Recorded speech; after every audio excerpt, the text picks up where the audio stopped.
For the three of you guys who follow me and own a Honda Beat in the US, this video is for you. And the rest of you guys can stick around too if you want. The cool thing about having an old car, especially an old car that's never offered in the US, is that you can be creative and Frankenstein parts from other cars, or make custom bits for something as simple as rear brakes when they seize. Of course I'm lying, this is the worst part about owning an old car that was never offered in the US. I've used services like Etsu Ryu to buy OEM Honda parts from Japan for the Beat, like the timing belt kit, but I wanted a little bit of an upgrade.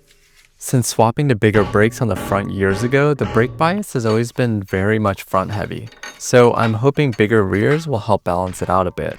Luckily, the S2000 calipers fit without any modifications, besides just using RSX brackets, and it even retains the factory e-brake.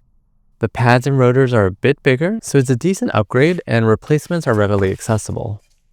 Once all the old brake components are off, everything just bolts on like a normal brake job.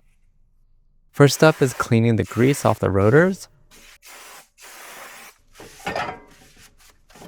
then bolting on the caliper bracket. And it's always a good idea to torque it to spec.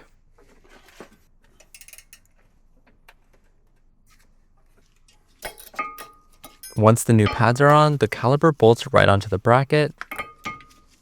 And again, make sure to torque it to spec.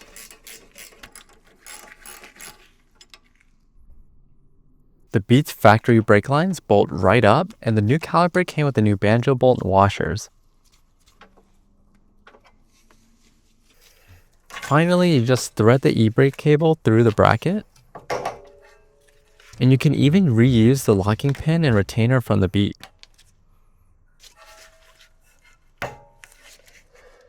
Luckily, the BC coilovers have an adjustable brake line mount, so I can move it to have plenty of slack on the hose.